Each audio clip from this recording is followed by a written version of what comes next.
नमस्कार मित्रों, मैं आचार्य संदीपन एक बार फिर मैं आ पहुंचा हूं आज बुंदेलखंड की पवित्र धरती पर। पवित्र इसलिए कि बुंदेलखंड में ही है चित्रकूट धाम, बुंदेलखंड में ही बामन देव की जो नगरी है बांदा, वो भी बुंदेलखंड के अंतर्गत आती है। और एक बार पुनः आज मैं संपत पाल के साथ हूँ। संपत पाल का नाम आज परिचय का तो मोहताज है ही नहीं, आप परिचित भी होंगे संपत पाल के नाम से। वो गुलाबी गैंग की अध्यक्ष, गुलाबी गैंग की वो मुखिया, जिनके ऊपर एक फिल्म भी बन चुकी है। माधुरी दीक्षित जो है वो उस फिल्म की लीड रोल में थी। संपत जी, मैं आपका स्वागत करता हूँ।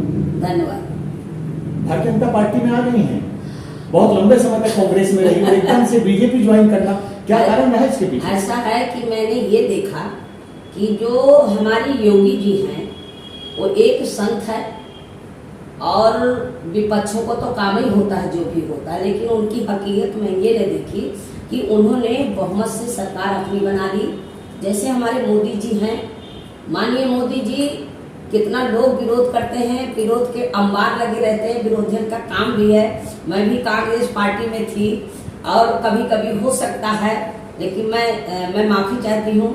मैं योगी जी के काम को और योगी जी के काम को मैं इतना सराहना करती हूँ कि जैसे हमारा चित्रकूट जिला है और हमारे यहाँ 14 वर्ष भगवान राम रहे भगवा में, वैसे एक संत हमें मिले मुख्यमंत्री के रूप में, जो कि भगवा धारण और कितने साधारण इंसान है वो, कि उनका जब से वो मुख्यमंत्री 5 साल रहे, फिर इधर उनका चेहरा मैंने एक ही देखा। बहुत सारे मुख्यमंत्री होते हैं, कितने स्मार्ट होते हैं, क्या होते हैं, लेकिन मैं उनका एक ऐसा चेहरा देखा कि एक संत के रूप में, एक भगवान के रूप में। और अभी एक इंटरव्यू हुआ था उनकी बहन का, तो वाकई में मैं तो बहुत चक्की रह गई कि ऐसे इंसान होना चाहिए। हमारे यहाँ की जनता जो है वो उनको चाहा और उन्होंने बहुमत से फिर से सरकार बना ली। मैं ऐसे मुख्यमंत्री चाहती हूँ कि हमारे ऐसे मुख्यमंत्री बने रहेंगे तो हम गरीबों का कल्याण होगा। और मेरी तो दिली इच्छा ये है कि मुझे एक बार अगर परमिशन मिल जाता तो मैं सारी महिलाओं को गुलाब का फूल लेकर के 1000 महिलाओं के साथ मैं लखनऊ आना चाहती हूँ। योगी जी से मुलाकात? जी, मुलाकात नहीं बल्कि मुलाकात तो मेरी मंच में हुई थी। उन्होंने मुझे अभिनंदन कहा कि अभिनंदन है आपके आने का। मतलब आपने जो बीजेपी ज्वाइन की, जी, वो यहाँ चित्रकूट में हाँ। योगी आदित्यनाथ जी के सामने मंच पर आपने ज्वाइन किया? जी, मुझे परमिशन मिला मंच जाने का और उनको पता भी चल गया था कि संपत पाल आने वाली हैं, तो जो उनके स्वतंत्र देव हैं उन्होंने परमिशन दिया और मैं जो मेन है उन्होंने मुझे ज्वाइन कराया। और इतनी गड़गड़ाहट मच गई मंच में, मैं बोली कि अब हमारे यहाँ कमल का फूल खिलेगा। कमल के फूल की बड़ी जरूरत है। आपके यहाँ मानिकपुर, मैं समझता हूँ विधानसभा क्षेत्र आपका जो हाँ, है मेरा मानिकपुर। मैं 2 बार चुनाव लड़ी हूँ, मैं दूसरे नंबर में रहती थी। और ये था कि कांग्रेस में उस तरह के लोग हैं नहीं कि कम से कम अपने प्रत्याशी को जिताएं, वो हराने का काम करते हैं। और जो कि वोट मिला है वो मेरी मेहनत का मिला है। देखो, मैं किसी की बुराई नहीं करती और न मुझे बुराई में कोई मजा है। अब ये है कि मैं फुल बीजेपी में आ चुकी हूँ, मंच में शामिल हुई हूँ और मैं 10 दिन लगातार उनका लल्ली भाई उर्फ अविनाश का प्रचार भी किया है, जो गठबंधन में अनुप्रिया पटेल के साथ थे। अपना दल से जो प्रत्याशी थे, हाँ, मानिकपुर विधानसभा। हाँ, मैंने अपना दल से उनका प्रचार किया है, जो कि उनका चुनाव एक निर्दलीय जैसे था। तो मैं गांव-गांव में महिलाओं को लेकर के उनका कप और प्लेट चुनाव चिन्ह दिखाती थी, लेकिन महिलाएं जो कहती थी कि नहीं हम कमल के फूल में देंगे, तो उन्हें हमें बताना पड़ता था। अच्छा, आजकल आपका जो गुलाबी गैंग है, हजारों महिलाएं आपके साथ थी गुलाबी साड़ी में। जहाँ कहीं भ्रष्टाचार आपके सामने आता था, जहाँ कहीं महिला उत्पीड़न की बात आपके सामने आती थी, आप दिल्ली तक मैं समझता हूँ गई हैं लेकर के महिलाओं को, दूर दूर तक गई, मध्य प्रदेश भी आप गई हैं। तो आजकल गुलाबी गैंग की क्या स्थिति है आपकी? हमारी देखिए, गुलाबी गैंग एक पूरी तरह से मजबूत है और गुलाबी गैंग हमारा जो है वो पूरे उत्तर प्रदेश में नहीं, वो बल्कि और कई प्रांतों में गुलाबी गैंग। अभी भी आपने दुपट्टा गुलाबी रंग का पहना हुआ है? हाँ, गुलाबी, वो तो घर में हूँ, आप आ गए हैं, लेकिन मैं गुलाबी साड़ी पहनती हूँ। मेरा भी एक धारणा है कि गुलाबी साड़ी पहनती हूँ।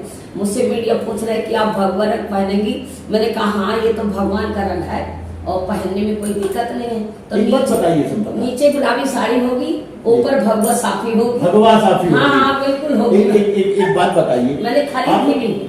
आप बसपा सुप्रीमो बहन मायावती से अच्छी खासी नाराज रहा करती थी, इसके पीछे क्या वजह है? देखिए एक बात बता दें, हम मायावती और मुलायम सिंह इन्होंने उत्तर प्रदेश में भ्रष्टाचार के अलावा कुछ नहीं किया। जो भी पैसा केंद्र से आता था वो इनकी जेब भरती थी। इसीलिए आज मायावती का एक कारण है कि उत्तर प्रदेश में एक ही सीट मिली। अब अगली पंचवर्षीय इनकी कोई टिकट भी नहीं खरीदेगी, इसलिए कि मायावती को करोड़ों का माला चाहिए, गरीबों की कभी सुनती नहीं है। इस बार सब एससी बिरादर हमारे कहने पे मतलब वोट दिया है बीजेपी को। संपत्ति बात बताइए, आप भारतीय जनता पार्टी आपने ज्वाइन की, बहुत शोर था, बहुत हल्ला था जब चुनाव चल रहे थे, मीडिया हाउसेस बड़े बड़े चिल्ला रहे थे कि साहब गठबंधन की सरकार आएगी, यानी कि समाजवादी पार्टी गठबंधन की सरकार आएगी, बीजेपी जाने वाली है। क्या आप मानती हैं कि भारतीय जनता पार्टी को प्रदेश के अंदर, उत्तर प्रदेश की अगर हम बात करें, भारतीय जनता पार्टी को उत्तर प्रदेश के अंदर महिलाओं का बम्पर वोट मिला है? देखिए महिलाएं जो हैं इस बार इतना बढ़िया उन्होंने काम किया है कि जैसे कोरोना काल से भूखन लोग मर रहे थे, तो हर घर में उनका जो 5 किलो अनाज है और तेल है, सब चीज मिलती थी। तो महिलाओं देखिए एक तो कहती थी कि ये इतनी बड़ी हमारे समस्या में कम से कम योगी जी ने हमें भोजन दिया। तो एक तो उसको लेकर के फिर बहुत सारी कॉलोनियां बनी हैं, जिनके पक्के आवास नहीं थे उनको पक्का घर बन गया, प्रधानमंत्री आवास योजना। हाँ उसमें बना। और बहुत लोगों गरीब, देखो ऐसा नहीं है गरीब अपने गरीब को एक टुकड़ा मिल जाए, एक निवाला मिल जाए तो गरीब खुश रहता है। लेकिन मायावती ने गरीबों का खून जाति के नाम से उन्होंने सिरंज लगा के खून चूसा है। मायावती ने कुछ किया नहीं। मायावती डरपोक है, वो जानती है कि मैं ज्यादा उतावलापन करूंगी तो बुलडोजर चलेगा बाबा जी का। अभी एक दिन ऐसे हुआ था, वो जो यहाँ का भी विधायक नहीं है, अभी जो सपा का बन गया है, तो वहाँ गुंडाई कर रही थी, एक महिला मुसलमान बिरादरी की है और घर नहीं बनने देती थी। तो मैं वहाँ गई और अभी 10 दिन की बात हुई। मैंने कहा भैया पुलिस वालों ये बताओ, उसके नाम जमीन है, उसका घर वो है और ये गुंडाई से ऐसा हो रहा था, लग रहा है क्या कि ये विधायक है सपा का। तो मैंने कहा ये सपा की नहीं चलेगी। आपने बाबा जी का बुलडोजर देखा है? बुलडोजर बाबा जी? हाँ मैंने कह दिया। मैंने कहा सुनो, दरोगा जी से कहा भाई 10 दिन अभी हुआ, मैंने कहा आप वहाँ मंच में थे और मैं भी थी और योगी जी आए थे और वहाँ क्या भाषण दिया कि भ्रष्टाचारियों के खिलाफ बुलडोजर चलेगा। तो मैंने कहा बुलडोजर कहाँ चलेगा, तुम्हारे कान में चलेगा क्या? तुम नहीं सुन रहे हो हमारी बात को? तो मैंने कहा फिर देख लेना।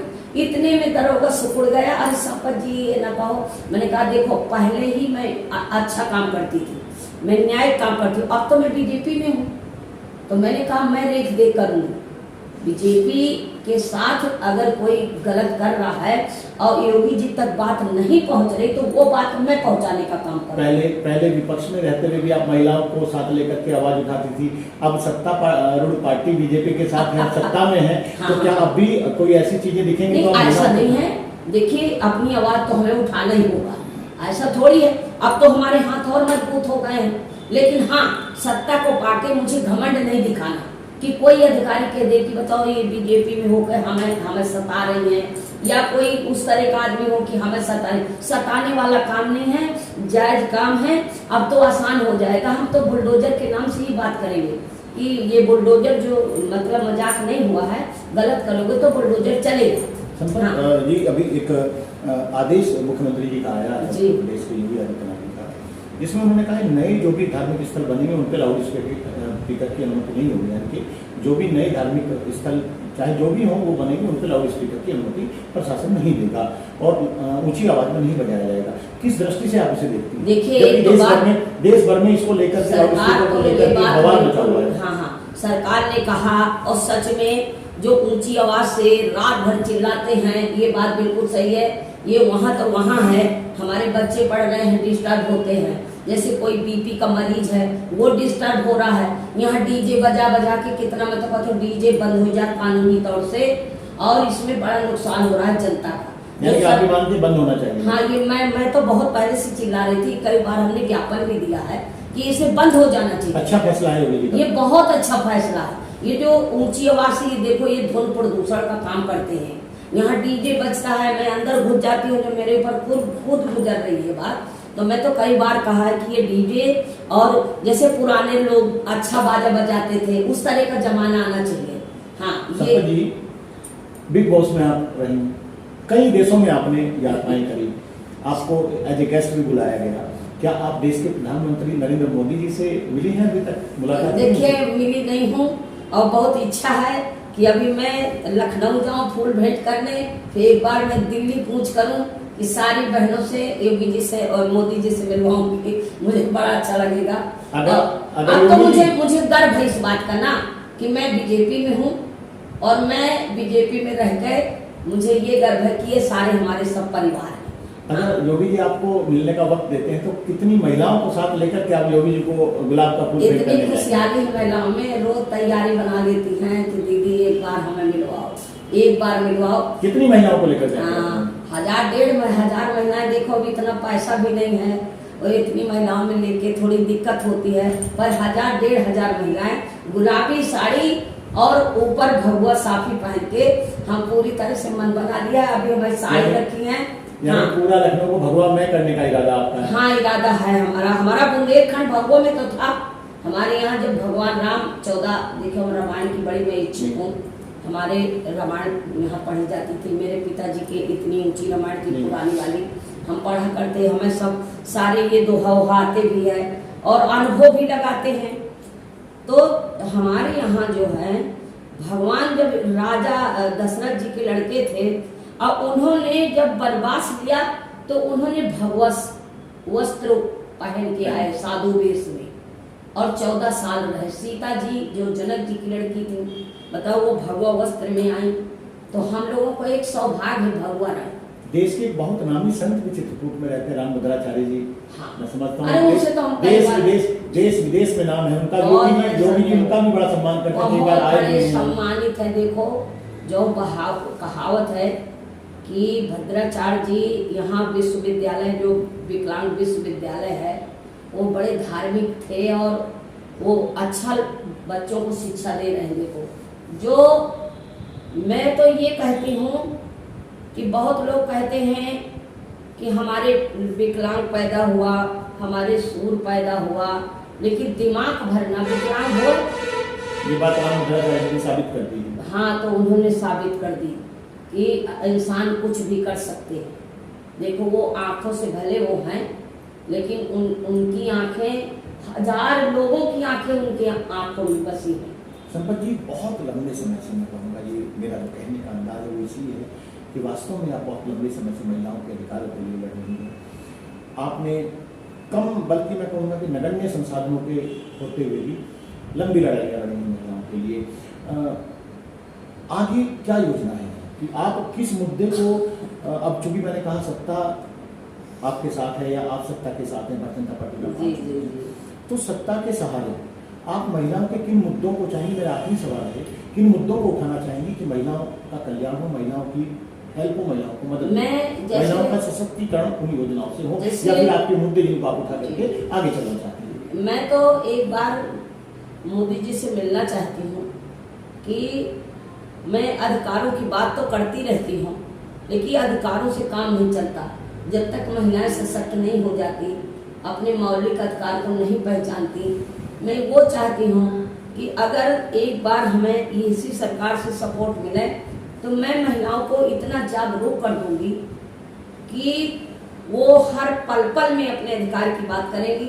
और जो आज महिलाएं कुछ चीजें नहीं जानती, वो कानून को भी नहीं जानती, तो उनको कभी कभी वकील गुमराह कर देते हैं, तो उल्टा सीधा किसी को फंसा भी देती। मैं वो नहीं चाहती। मतलब महिलाओं की शिक्षा के बारे में? हाँ, शिक्षा की बात मैं ज्यादा चाहती हूँ कि महिलाएं शिक्षा, जैसे महिलाएं आजकल की लड़कियां हैं उच्च शिक्षा तक जा ही नहीं पाती हैं, वो कभी न कभी गुमराह हो जाती हैं, इसलिए कि उनको आत्मज्ञान है ही नहीं। तो मैं आत्मज्ञान की बात करना चाहती हूँ कि जैसे राष्ट्रीय महिला दिवस लोग मनाते हैं एक साल में, मैं चाहती हूँ कि हर महीने में मनाया जाए और गांव-गांव महिलाएं, अगर मुझे सरकार कुछ सपोर्ट कर दे, थोड़ी बहुत कर दे, तो मैं घर घर महिलाओं को इतना जागरूक कर दूंगी कि महिलाओं से ही भ्रष्टाचार होता है, महिलाओं से ही भ्रष्टाचार खत्म होता है। तो आपने देखा ये थी हमारे साथ संपत पाल, तो आपने देखा ये थी हमारे साथ संपत पाल, गुलाबी गैंग की मुखिया हैं, बहुत लंबे समय से महिला अधिकारों के लिए संघर्ष कर रही हैं। अब भारतीय जनता पार्टी में आ चुकी हैं, लंबे समय तक कांग्रेस में रही। संपत पाल की इच्छा ये है अब कि वो योगी जी को एक गुलाब का फूल भेंट करने जाएं और हजारों महिलाओं को वो लेकर के जाना चाहती है। मैं आचार्य संदीपन, मिडनाइट एक्सप्रेस के लिए, बदौसा, बांदा, उत्तर प्रदेश।